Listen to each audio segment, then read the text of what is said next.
First of all, welcome. You're in the Treasurer's Workshop for the District 5 Conference. We are making history as we speak. One of the first sessions of the virtual conference for District 5. So thank you for attending. How many are going to be first-time treasurers? Anybody? There's one, okay. I'll be a first-time treasurer for the conference. Oh, okay, cool. So some have experience and you might still have questions. For those of you who don't and you have questions, please ask. Because our intent today is to try to give you as much information as possible so that you can be the best treasurer ever. And if we forget something, then let us know. And we're here to help you along. Kathy, who is our Zoom host, I did want to thank her. I'll wait till she gets on to thank her for setting this up and getting us through it. And when she does get on, it's being recorded. So all the conference things are being recorded. So keep that in mind when you speak. Everything is being recorded and it's going to be available for people to look at down the road if they couldn't make it today. So I'm Peggy Collins. I'm the current District 5 treasurer. Had great people before me.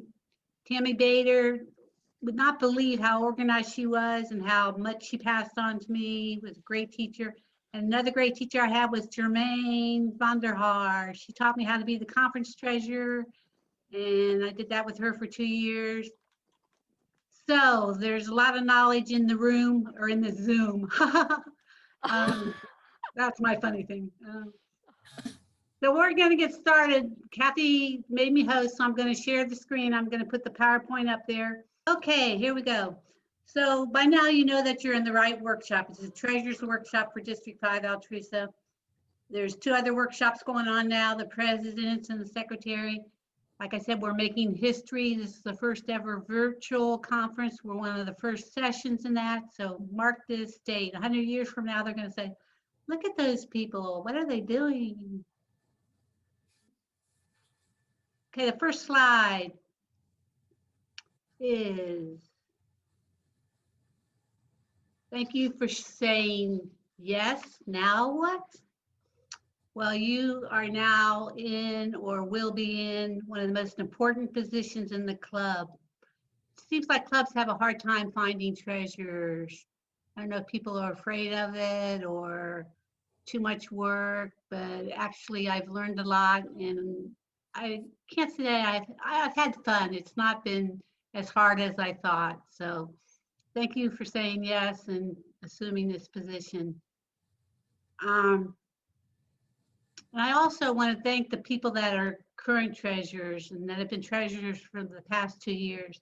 They have been very good. They've been timely in getting their dues to me. They new member dues, keeping up group tally, paying their conference fees, giving donations. So thank you if you're a current treasurer or have been one of the last 2 years.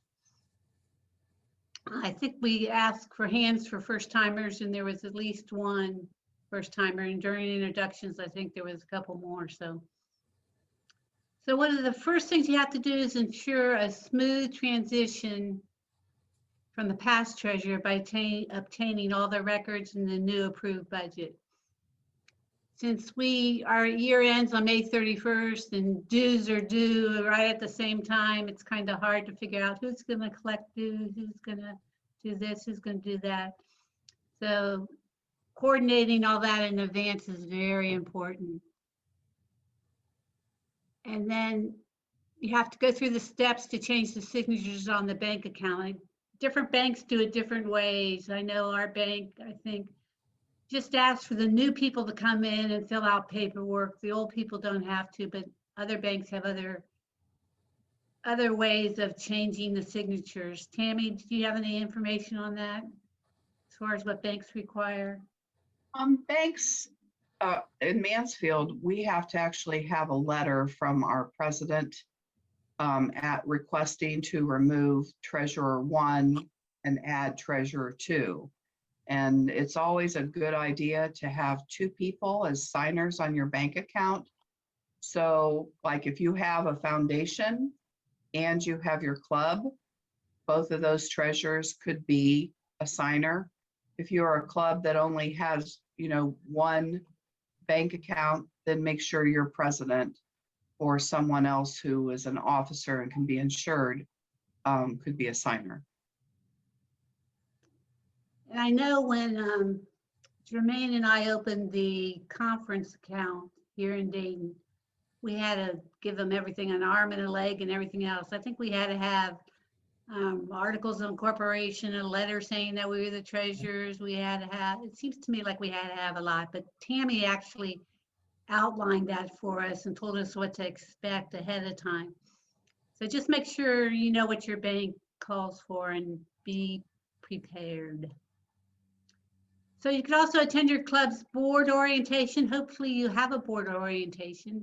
It's a good thing if you do, because it's included in one of the points of the annual report. You get points for having a board orientation every year.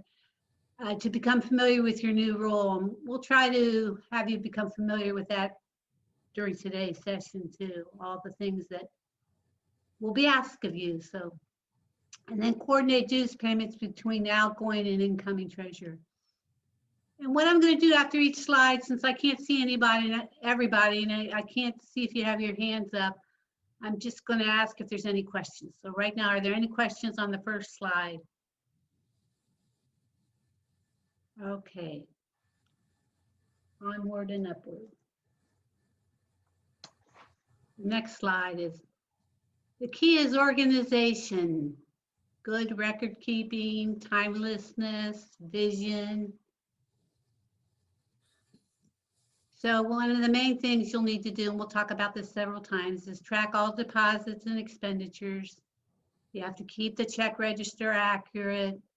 You have to make sure the checkbook coincides with the bank statements. There's a lot to do. Checks and balances.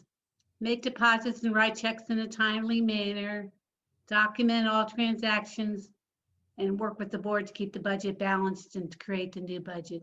So we're going to go over each of these individually, but that's one thing that's always required of a treasurer is accurate. You must be accurate in all your record keeping, and you must be timely. You can't hold on to checks that you need depositing, or can't hold off writing checks that people need. So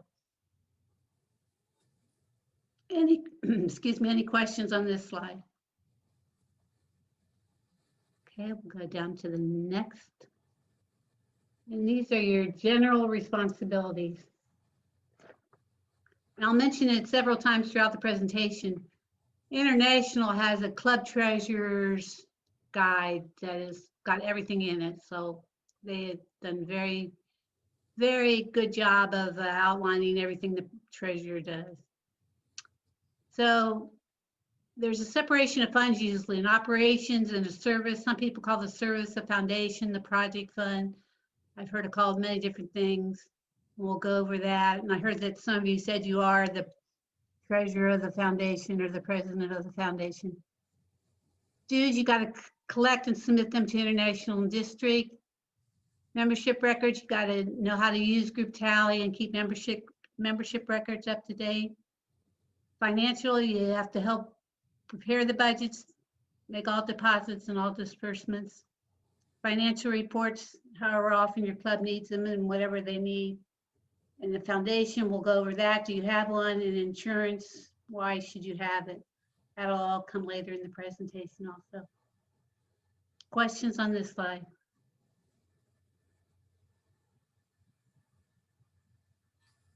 Operating and service budgets. Like I said, people call that service budgets different things. We call it foundation. Some people call it the projects. Some people call it the service. The operating budget is for the club. So its funds are generated within your club or through activities for Altrusa members only and are used for member activities. And then the service or foundation is funds are generated through fundraisers open to the general public, are used for community projects. So they're two different funds. And it's really good to have two different funds. I can go back to when, in fact, when I was treasurer of our club, we had them both in the same account. try to keep them separate in our books, but they were one account at the time. Questions about that? Okay, here's where we get to some of the nitty gritty. One of your major responsibilities is dues. And June 1st is the actual deadline, but you get a grace period until June 15th to get them to international and district. International dues are $50, $55 per member. Or they have a new category now. I forgot, I didn't put it on there. $27.50 for young professionals. A young professional is anybody under 30 years old. So they only have to pay $27.50. And then for international, you have to pay a $30 per club convention fee. That's just a one-time fee that you pay, not per member or anything. It's just $30 per club convention fee. District dues are $14 per member. And then for district, you pay a $10 per club conference fee. And the fee right now is not any different for young professionals for the district dues.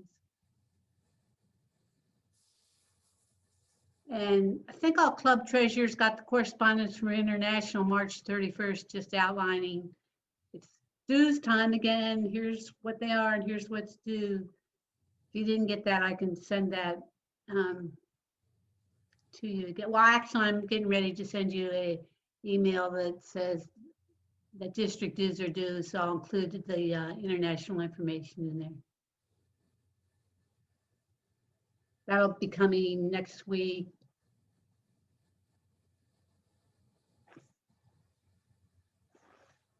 Any questions on dues right now? There's another page on dues.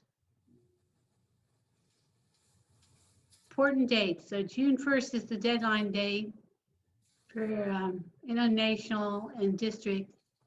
There's a grace period till June 15th, like I said. And then there's a late fee of $5 per renewing member if dues are paid from June 16th to July 10th.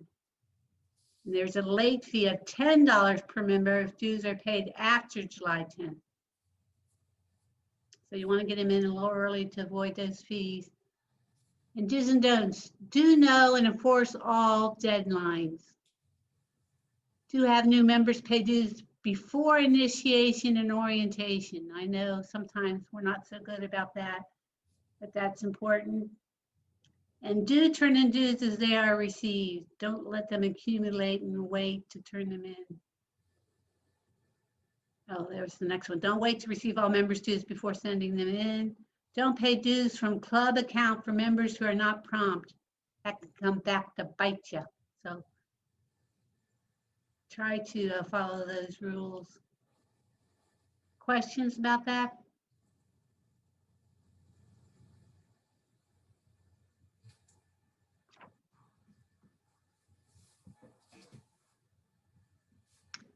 And then there's new member dues. Excuse go me, I have a question. Yeah, Can you go back up there? I'm sorry. there. Okay, don't pay dues. Thank you so much. Don't pay dues from club account for members who are not prompt.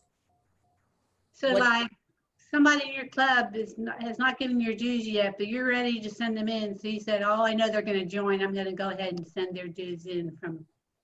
Got it. Thank Yeah. you. Mhm. Thank you. And then maybe they don't join, and then what do you do? Peggy, I have one question. Now, the late fees, is that only late fees for international, or does district assess a late fee also?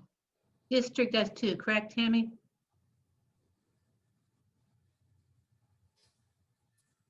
Sorry, I couldn't find my mouse. Yes, the late fee for district and for international is the same. District, it's $5 per member, and international, it's $5 per member.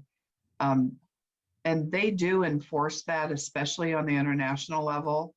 Now, on the district level, sometimes there are circumstances beyond your control, and the district understands that.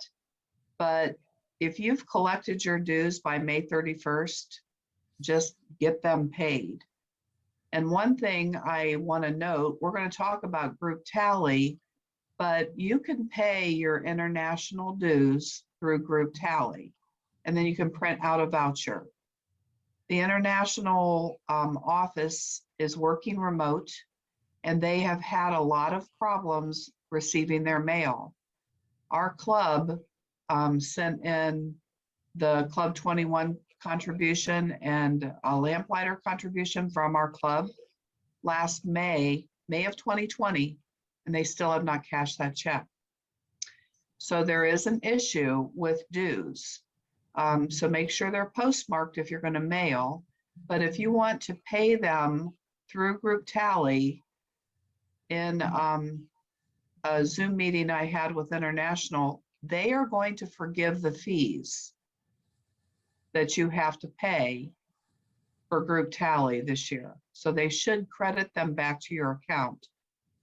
That's what they told me. So that way you don't have to worry about the check getting lost in the mail, because it is happening quite a bit, and a lot of it's COVID related, I think. So does that answer your question about late fees and also one way to avoid them? Yes, it does. The international actually had dues that they never received. We sent in September and January. They still hadn't got it posted. So we did it actually in the group tally then to make sure that they received them. So thanks for the information. Okay, you have the same problem we have. So, and it seems to be internationally. So the one thing they are doing, they are now forwarding their mail to someone's home. I guess, and I asked why they didn't get a PO box, and they're really expensive in Chicago, I guess. So anyway, but just remember that your fees, which should be forgiven when you do it through group tally, they'll probably collect the fee right when you do it, but they're supposed to credit your account back. And you can use the check through group tally, right? Yeah, yeah. Yes, you can use a check, but the problem is the mail for international. Absolutely send your dues into district by check. That's great. But Yeah. international, if you want to pay it through group tally, they're the ones that seem to have a problem.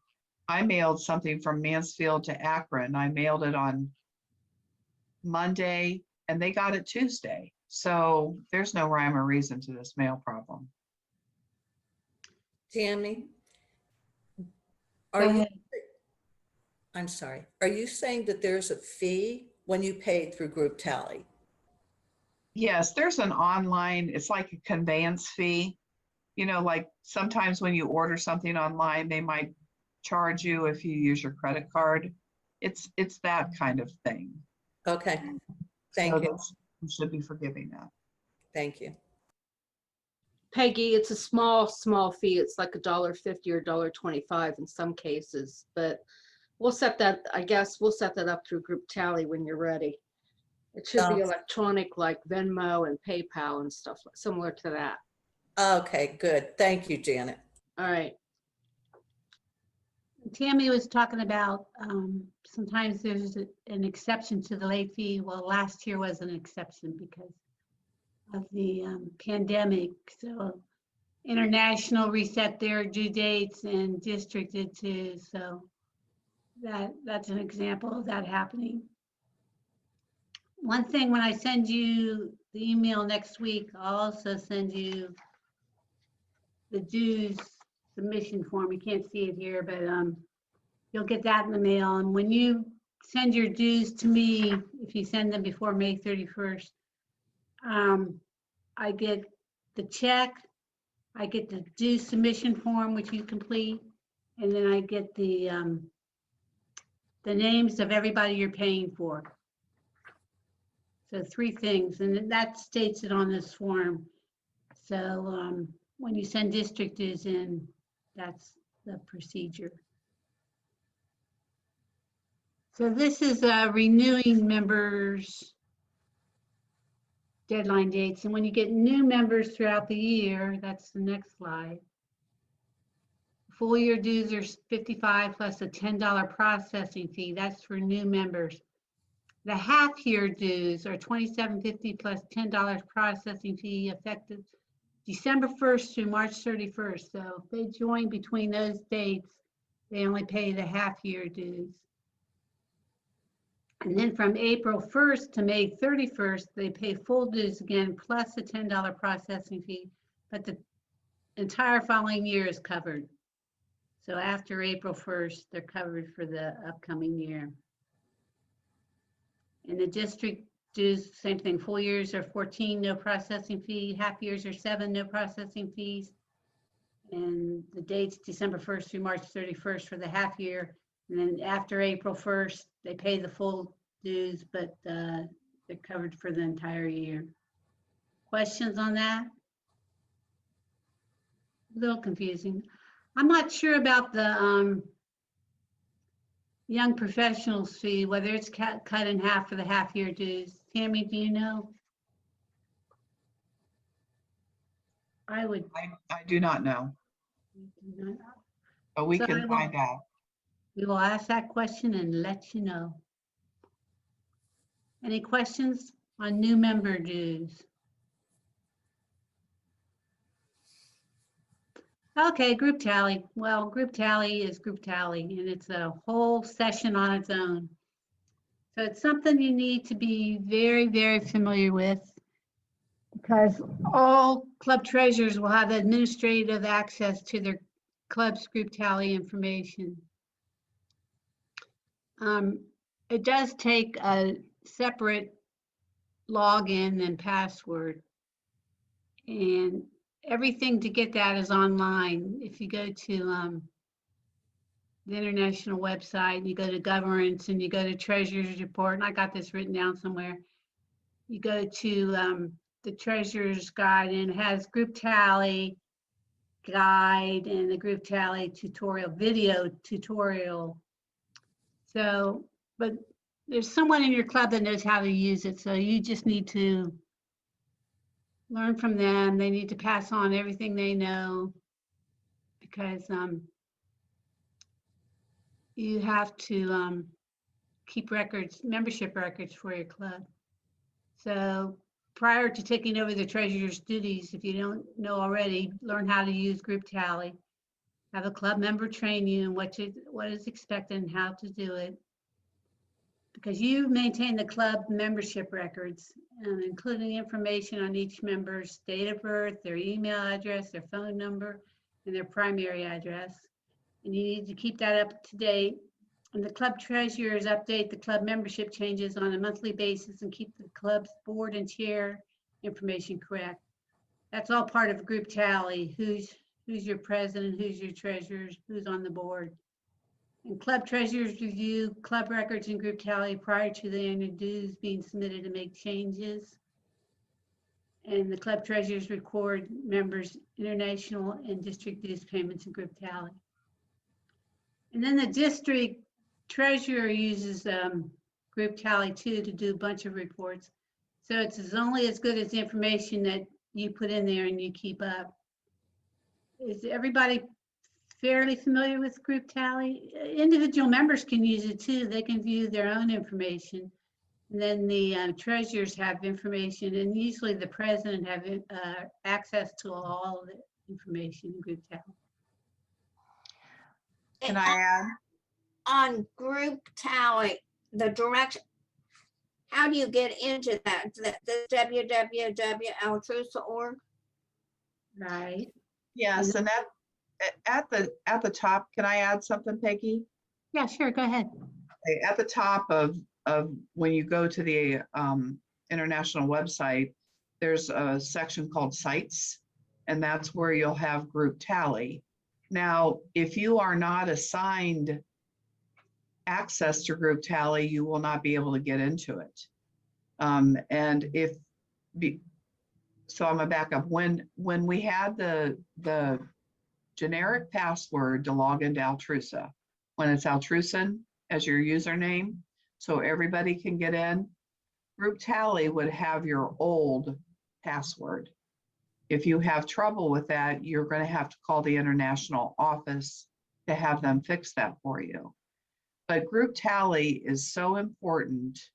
I would suggest that you have 2 people in your club with full administrative duties. The administrator is the one that can allow access for other people from your club to access group tally. And that's where you get your officers. Group tally is the only form of membership record that is available to both the district and international. Your district treasurer uses that for the membership report that they provide to the board. That membership report also determines the number of delegates and alternates that you get for voting. It also, like for me, when I look up somebody's information, if it's wrong in group tally, I have no way of knowing that. So as your club treasurer, when somebody moves, your job is so important to keep that updated. I'll have to show you my tub, but we have a raffle drawing for gift cards. And I am going to verify addresses from the checks to group tally. I'm hoping they match, but if they don't, the winner will get an email. But that is my only way of knowing how to get a hold of you. Your email address, your address. And so it is so, so, so important. So number one, make sure that you have 2 people who have administrative duties because something could happen. So if something happens to one of those people, get someone else. And then you can allow view only to anybody in your club, and then they can see records in your club. But also on group tally, you're able to list your president, your past president, your treasurer, all your officers. And so it's a handy way for a district and international to see that information. So as the club treasurer, make sure that you update your presidents as they change and any addresses. Question. Yes. We go to international sites and then put in Altrusa. No, go to it. If you go to the international site, I'm going to do it right now. There's tabs along the top that say membership, leadership, governance, sites, SITES, that you want to go to the sites tab. Yeah, for some reason it's not. Yeah, you want to go to site tab, and on that site tab, oh my Scroll God, down, it's, scroll down to group tally. Then it'll ask you your login and your password. right. How do you get your login and password? If you didn't have an old one, then you have to call international to get a new login for that site. Okay, They have to know that you're treasurer too. okay. Hey, Peggy, Yes, I have an email from Tina, oh boy, Starensky. yeah. She's in Saginaw Club and she keeps getting kicked out Oh my goodness. of Zoom. I don't know what to do. Okay, well, she said she's not going to try again, so I'll let her. Okay. Okay, sorry about that. Hey, Tammy, Yes, I was late because I was going in to the wrong site. I was going in the 7 o'clock. Yes, and you know what? I've done that before too. Okay. So we're all learning Zoom. Don't feel like the I Lone wonder- Ranger here, kids. I wonder if that's what she's doing, what I was doing. The email from Kathy Bowman Parks, tell her. Yeah, and she sent that to me, so I'm not sure what's going on. So, Aw, okay. any other questions on group tally?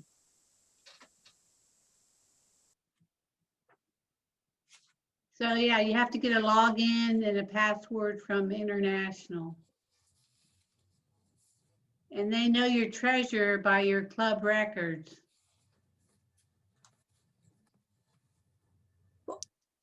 We call them on the phone.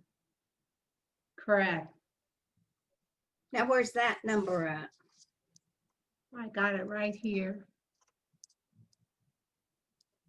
I believe it's on the website too, It is. the international website. Okay. The number is 1-312-427-4410.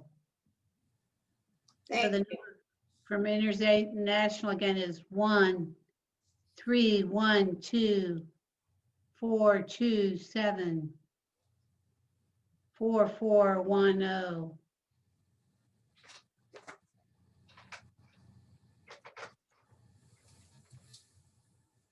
And like I said, there's instructions on the international website about how to use Group Tally. There's an actual manual and there's a video too that goes through how to use it. And that's under governance. And then you scroll down to the treasurer and then it's right there with the club treasurer's guide and then it talks about Group Tally. Gives you the instructions. Any more questions about Group Tally?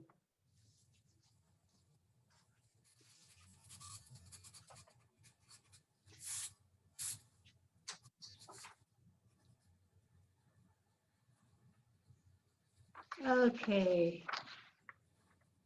The next slide is budgets. Here's where we talked about the two different kinds of budgets. The general operating budget. And this income is based on how much dues you collect, your membership fees collected, and money that you raise doing Altrusa things within your club or within Altrusa. Expenses are based on operating expenses such as your international and district dues. You print your yearbook, different supplies the club needs, and the conference expenses. What we pay for us is a good way to think of that. And I know for our club, we usually have about $2,000 to $3,000 in this account. I don't know about other clubs, but that's what our club usually runs with money in and out. We do Happy Bucks, and Happy Bucks goes in there, and we do Kroger rewards, that goes in there, Amazon Smile, that goes in there. So that's the type of, Peggy, yes. I'm sorry that the Kroger rewards and Amazon Smiles go to the project or foundation. Well, that's right, because we opened we- it up to everybody. We forgot. Yeah. At one point it used to go to that, but then we realized we were doing that incorrectly. Right, because we weren't just doing it within Altrusa, we were opening it to family, friends, and everybody else. So, yeah. Tammy, go ahead. One thing I always tell people, and it really helps your club members keep it straight too, is that your operating is what we do for us and your projects are what we do for others. So in order to qualify for Amazon Smile and Kroger dollars and do it, it's free money. It has to run through a 501c3, which is your projects if you have a foundation. So just remember that operating is what we do for us. So we can do anything and not even use the Altrusa name to raise funds. But if we use the Altrusa name, that should go under your projects and it's what we do for others. Thank you. So then the projects or foundation fund is income based on fundraising activities and donations you get for service projects. And then the expenses that come out of there are based on what you give to the community, what you give toward international projects, and expenses you have to raise funds. So there's your what we pay for others.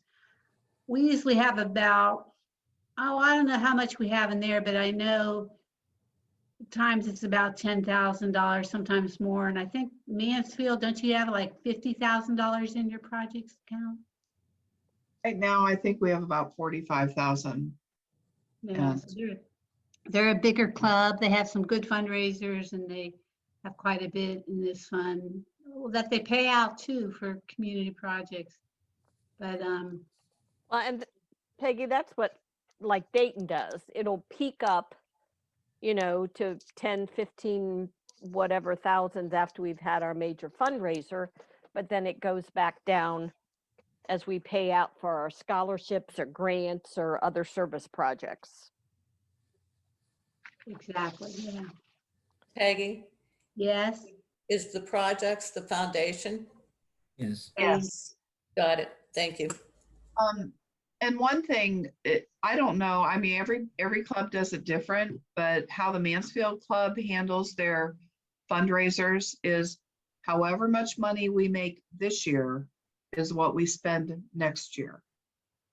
So the one thing you don't want to do, and this happened in the Mansfield Club, is to run your checking account down to nothing. Because you don't want to present your members with, oh, hey, we're going to run out of money in our operating account. And what do we do? So, if that happens to you and your funds get really low or you're feeling uncomfortable and your dues won't cover it, instead of doing dues, do something like the Happy Dollars or something like that, where people share things and pay a buck, or maybe do a little book auction. You finished a book you loved, take it in, and whatever donations you can raise during your club meeting for that book, it can go into your operating. So just be careful not to run those down, because once you do, it's hard to build it back up. I have a question. Do you have to, or what kind of a balance do you have left in your project's budget at the end of the year? Is it like 10%, 15% of what you spend? Well, and that, again, that's going to be different for every club. So I normally, my rule of thumb, because it happened to Mansfield, is we try to carry $10,000 over. But we do have almost 60 members. So we raise a lot of money. But like I tell them, no less than 8,000. So just make sure you have enough of a buffer, because you're going to get your dues at the beginning of the fiscal year, and you might have a big project or something coming up that you have to pay out before you have some of your fundraisers. So, every club is different. So you have to make sure that you have enough money going forward to pay for anything until you can replenish that. Okay, thank you. That's where your budget gets pretty tricky. And it's good to have a budget committee, look at that and be realistic about what you have and what you spend. And so, like we always tell our community service, here's how much you have. And then they can't spend over that during that year, or we pull out a gun. No, I'm just kidding. But yeah, we hook them to a whipping post. Yeah. Well, that was one thing that in Dayton, several years back, the board had a candid discussion on how much money should we have at the end of the year, so to speak. So it's enough cushion so that in case something comes up Like a that pandemic. that is worthwhile, you can donate. Like for the Dayton, we got hit with the tornadoes a couple years ago. So the Dayton Altrusa Club wanted to do something. We didn't exactly budget money for that disaster, but we had a cushion in our foundation that we could support that, the efforts in that it was going around the city. So it's something I think that the board can determine, because as Tammy says, every club is different on what their needs are, with amount of money, what they know their projects are. So it's not going to be necessarily a standard for every club in the district, but you can look at your history as a club, what you may be expecting, and decided what is your comfort level on how much money at the end of the year, you know, to kind of be your startup and for the next year. Yeah, any other questions?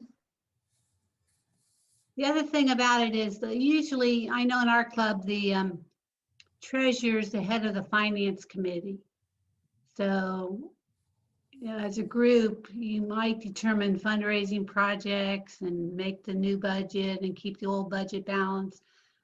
But one thing when I was club treasurer, I found myself doing as head of the finance committee, I was chairing all the fundraising events. I said, no, something's wrong with this. It doesn't necessarily mean you have to chair the event, but the finance committee can develop types of events and then see if anybody's willing to chair it. But I don't know if that's the case in all clubs or not, if the treasurer is the chair of the finance or not, but in our club it was. Is. Okay, questions? Financial reports. No, deposits and disbursements. Documentation for the audit. So for every deposit made and every check written, make a note of what the purpose of the transaction was and make sure you have documentation. Very, very important. There's forms out there that I'll send you these, the club expense voucher. District uses these, and a deposit form, so that every time you put money in your account, you have a deposit form that has a deposit slip from the bank attached to it.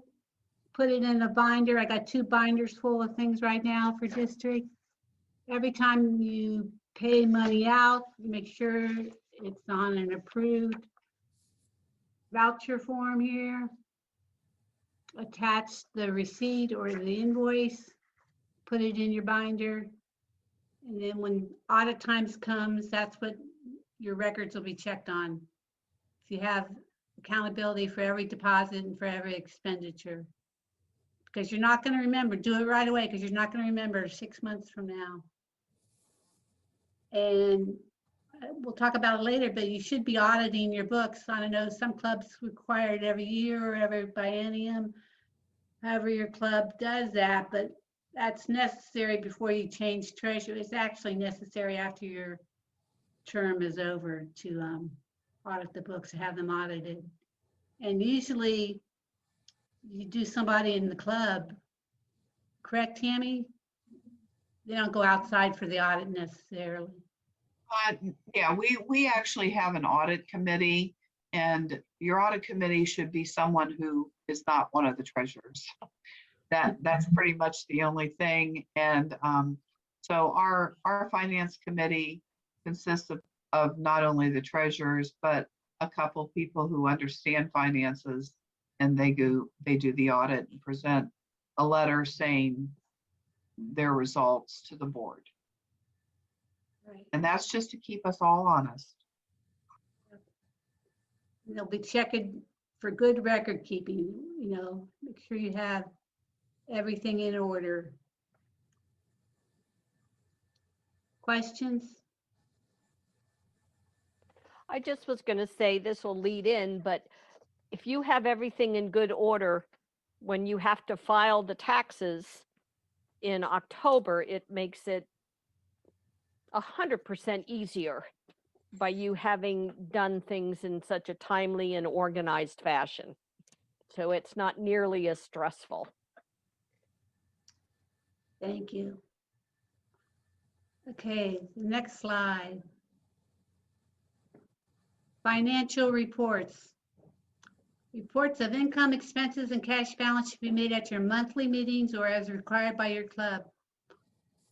There's usually a treasury report. Sometimes some clubs have 2 meetings.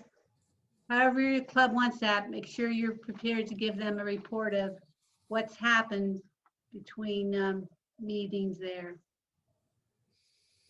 And then an annual report of your club's financial records should be submitted yearly or as required by your club for audit.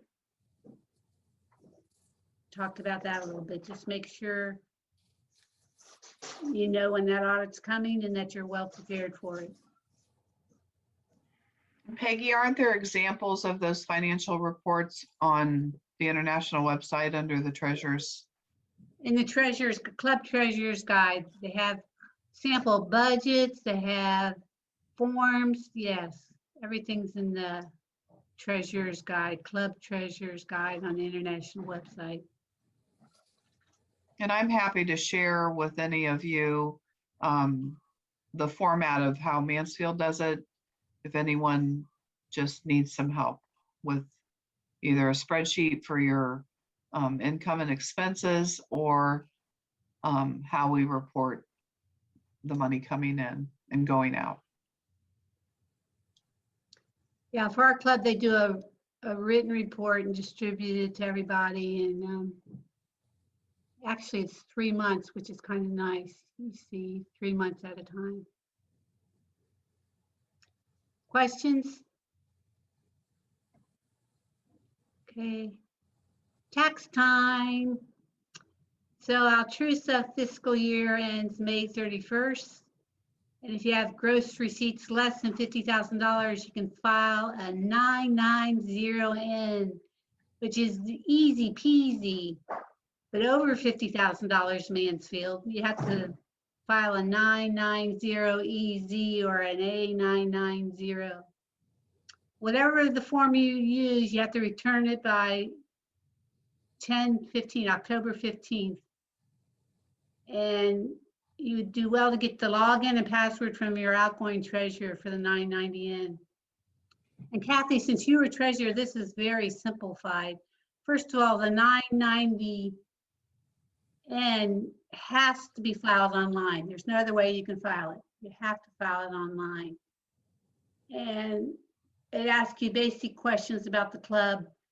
But then it just asks you if you have income over $50,000 or under $50,000.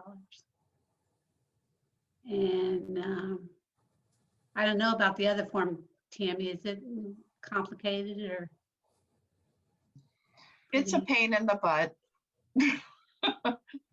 If you have to file, if your gross receipts are over 50,000, that's your gross receipts, not your net of what you make. So if all your fundraisers bring in over 50,000, you have to look at filing your form 990. And 990 easy is not too bad. But the one thing the IRS does is there is a 3-year average. So let's say, 2 years ago you made 40,000. The next year you made 47,000, and this year you made 52,000. You can actually do an average of those 3 years, divide by 3, and if it's under 50,000, you can still do a 990N. If you have to do a 990EZ and you are not familiar with taxes, try to get someone in your club who is familiar, or find a public accountant that would be willing to do it as a community service. Because there are accountants that do the 990 EZ or the form 990, because there are a lot of pages to that. The other thing is, in the club treasurer's guide, there's a whole page on filing requirements. So it's in that guide on the international website. Basically says the same thing as here, but it tells you what they're going to ask for and what you should be prepared for. And Tammy, if there's not already a login and a password, I take it they developed their own. Yes, but if your club and your foundation should be filing a tax return. If you have a foundation, it has a separate federal ID number. So you have to file a tax return for both. And if you have a foundation, you should be filing with the Ohio Secretary of State also. There's a annual form that has to be filed with them, asking officers, asking, how much you brought in fundraising, how much your expenses were. It doesn't take a long time, but it is required. So if you have a federal ID number, you need to file taxes. does anyone have any questions about that? Are you aware your clubs are all filing their 990 ends? Which are I know that Youngstown filed their state report just recently okay. regarding the foundation. And it's And really we were nice. under $30,000, so it's really easy. Yes, and when you are, lower, it is easy, but it's important that you do it. And whoever did it, they'll get an email the next year to do it. You might want to have like one club member kind of always oversee to make sure that those tax filings are done, and always train the next guy, because you never know when something could happen. Any other questions? Okay, next slide. Foundation. I do have a question. I'm sorry. This is Paula Okay, go ahead. Kaiser. And we had received a postcard on the 990 that we needed to file it. I tried to file it 2 years in a row, and it kept bouncing back saying that we were not a club. So we have not actually done anything for our 990 because it just said that we have no information on you. Any suggestions? Is that maybe because you're not incorporated yet? Are you incorporated, do you know? As far as I know, we are. That would be through the Secretary of State Office Corporation. Okay. Are you with the Hamilton Club? Highland County. Highland County, Hillsborough. okay. Starts with a H. That's Okay. right. So, and you have a federal ID number because you had to have one to open a bank account, right? Right. And when we put that FIN number in, it bounced back. So we have not done anything Attorney. ever. Well, you probably are not registered, Paula. I can work with you on that, try to get that fixed for you. Okay. All right. So. All right. you have I'll my call email, you. I have yours. Yep. Okay. That will work. Okay. All right. Thank you. Thanks, Tammy. Thanks, Paula. Okay, your foundation is a 501c4 corporation. No, your club is a 501c4 corporation. Your foundation is a 501c3 corporation. That means that donations made to your foundation are tax deductible, which is the largest advantage to forming a foundation. So they're separate and distinct entities, the club and the foundation. That's why you file two different taxes. I was asking her if the club was incorporated, because if you're not, it looks like International asked all clubs to be incorporated by 2015. Mhm. If you're not, there's a whole how to get incorporated through your Secretary of State office. That's needed to be a foundation too, I believe, right, Tammy? Incorporation. Yes, you should have your club and your foundation incorporated.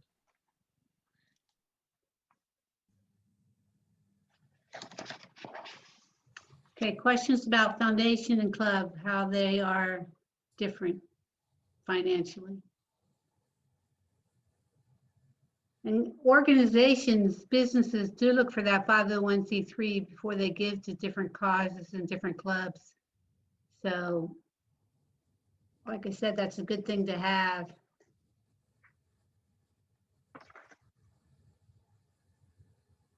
All right, the next slide is under the umbrella. Forming a foundation under the umbrella of the International requires no separate application to IRS for a 501c3 status. And there's another page that gives you all how you form a foundation under the International. Your local club foundation will need a separate federal ID number. And there's There's where you look, foundation manual, international website, the foundation manual. Now, Kathy, aren't we, Dayton is not under the umbrella of international. Somehow we let it lapse. We had to go out and get it on our own. Isn't that correct? I believe so. Yeah. We're a non-incorporated yes. Yeah. And I don't know if we let it lapse or we chose not to because there was another way that our foundation, but the foundation is a 501c3. But it's not under the umbrella. No, not of international. Right.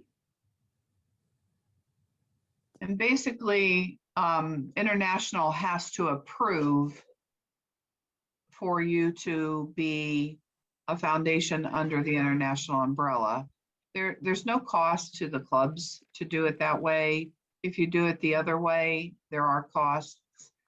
But you basically need to come up with articles of incorporation and corporate bylaws and have your IRS federal ID number, that letter, and you have to have a club board meeting minutes to prove that you desire to form a foundation under international, and it has to go to Chicago for approval. And then once you are under the umbrella of international foundation, there is an annual form that they send to you normally by October, and you fill it out basically naming your foundation officers, what you did for fundraising, what projects you had, brief descriptions of all of those. It's not a complicated procedure, but since they have to report to the IRS, they're required to have that on file. And you also have to be willing at any time international would want to allow them to audit your books. Thank you. Questions?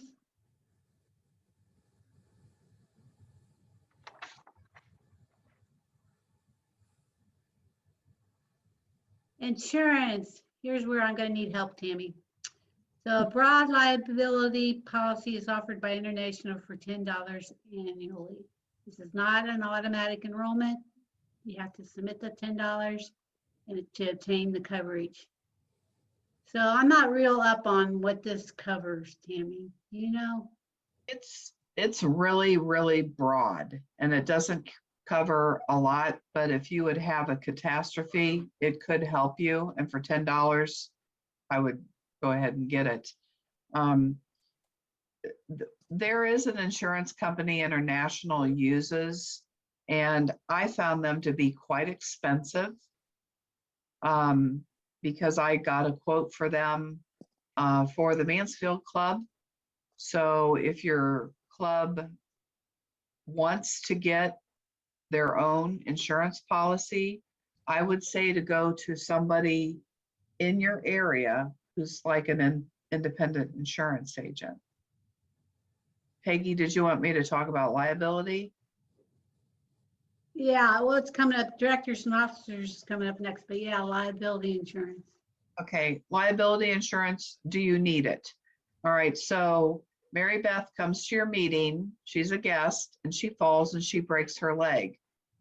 And if she decides, if she's a Sue happy, which we have a lot of Sue happy people, she might come back to Altrusa to say, well, I came to your meeting, I was invited by your member, and I broke my leg. I want you to cover my medical expenses.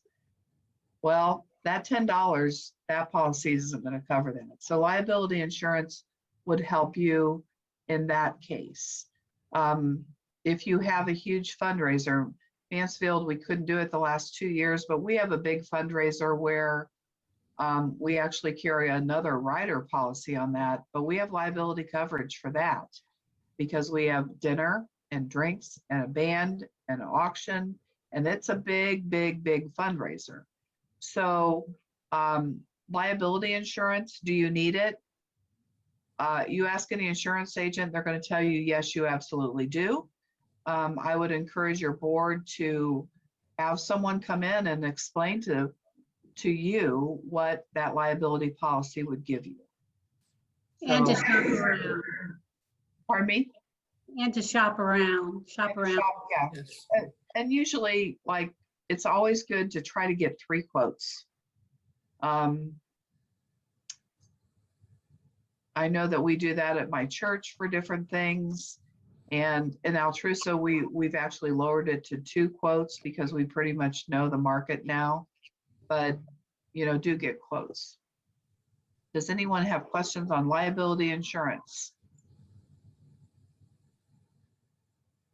It Thank you, says Jan. that we pay it to International $10 annually, Yes. and the treasurer is responsible for doing that.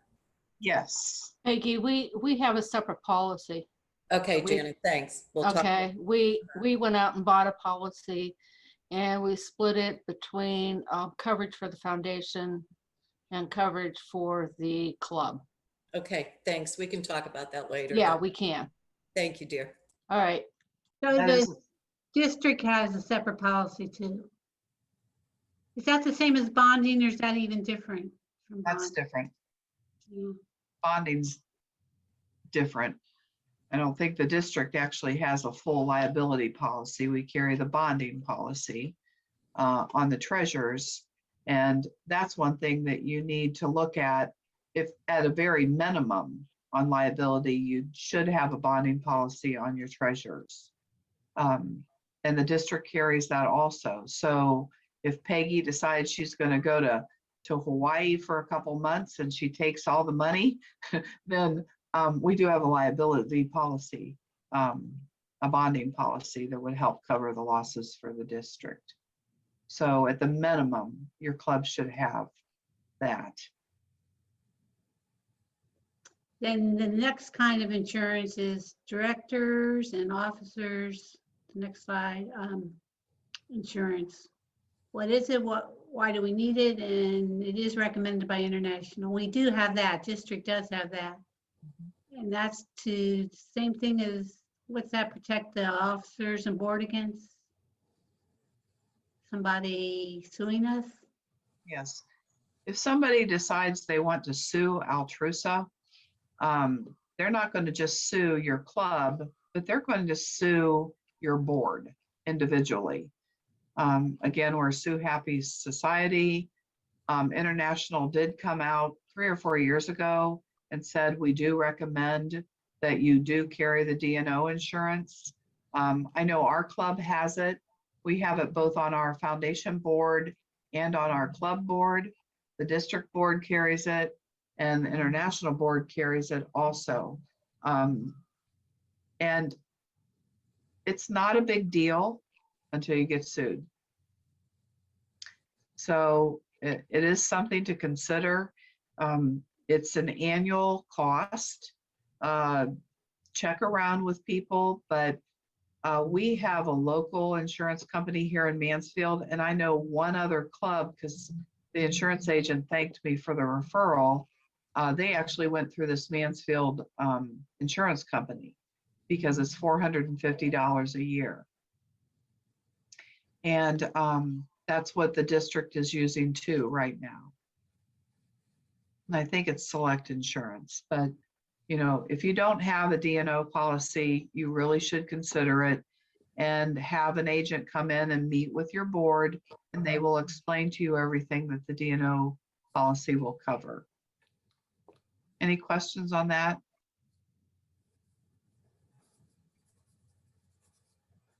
Okay, so we're near the end of our presentation here.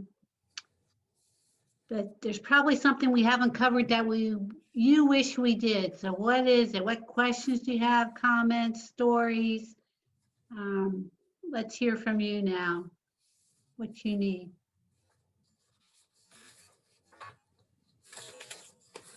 Tammy, this is Janet. I have a question for you. Do you ever run into a problem where, and this is probably because of my background of segregation of duties, do you have like 2 people one who reviews the checking account statement and makes sure that what's being reported to the board is matching? We do not. And any segregation of duties is always important in any office as an Right. internal control. So how Altrusa, the Mansfield Club handles it is the club checking account and reports and the foundation checking account and reports are handled with the audit committee. And for any Okay. discrepancies, then that is where, we find it. And on the district level, like Peggy, when she's done with her books will be audited by an audit committee on the district level. And what the audit committee looks for are deposits made to the bank account.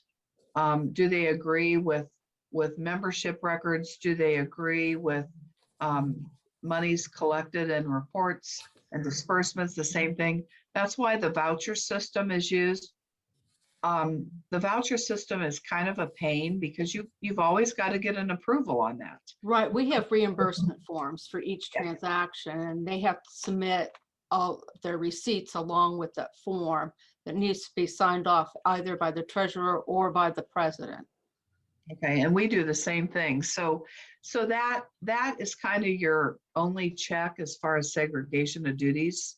Okay, Is just to make sure that you have that in place, but then have an audit at the end of the year. okay, because I was always uncomfortable with that because we've always had that. And then in audits, we had annual audits, and I was just wondering how that corresponded because maybe it's because we were a federal agency too. Yeah, oh, definitely. I mean, this is a volunteer organization. And if Right, somebody volunteers to be treasurer because they want to steal the money, yeah. that's a member you should have never had in the first place. No, I agree. And sometimes it's just my background, that's all. You never know who that person may be. Right. And Very sometimes it's surprising too when you find out who they are. I was in public accounting for 25 years, and I can't believe some of the theft I had to audit. It is pretty crazy. Hey, Peggy, go full screen for all of the attendees. Oh, wait, let me see, there's one more. Feel free to okay. contact me with questions, my email, my phone number. And now I will stop sharing and we can talk. How to practice this. On my cursor. Cursor, where are you? I have a question. We got a grant from Altrusa International and we deposited into our services checking account or savings account. Okay. I'm wondering, should that be a separate account or is it okay the way we're doing it with just as a separate line item?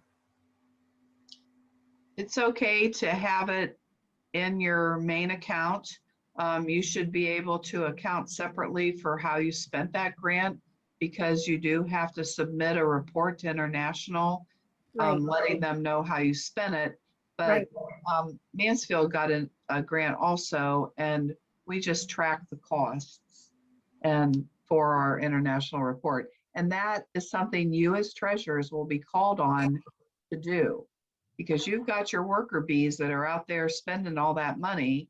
And it's your job to make sure that you have things classified right, because they're going to come to you and say, this report is due next week and I need these numbers now.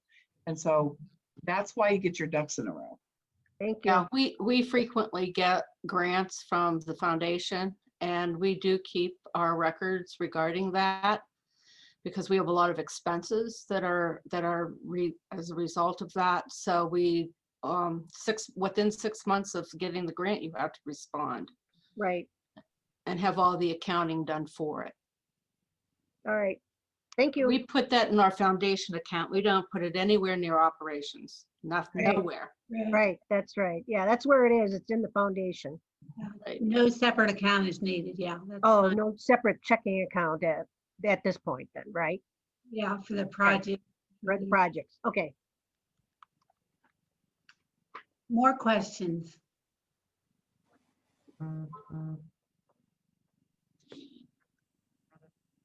Like I said, you'll be getting an email from me next week with some I had a forms. question. When you said you can pay on group tally, does that mean that you have a credit card for the club, or how are you doing that?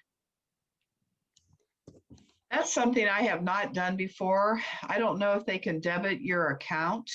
So that's a good question. But you could always do it with your credit card and then have the club reimburse you. Hey, Tammy, Yes. we actually do have it debited out of the checking account for me. Okay. Thanks, Linda. She's our club treasurer. Welcome. She's, I've never been the club treasurer. I've only done the foundation. So yes, we just enter our routing number and account number. Yes, and then they send you a, like, 1 penny deposit that you have to confirm, and then they'll take it back out of your account. I was Just wondering pick how that that up. worked. Yep. That sounds cool. That's exactly up our alley. Okay, Yeah. well, thank you. And like you said, it was a $1.50 fee, Janet. And this year, International is willing to forgive those fees. So I encourage you to pay through group tally this year, only because of the COVID mess with the mail. Yeah. Up in Chicago. It took us 6 weeks to get something to Chicago for family, so. Yeah, I'm well aware of the problems in Chicago.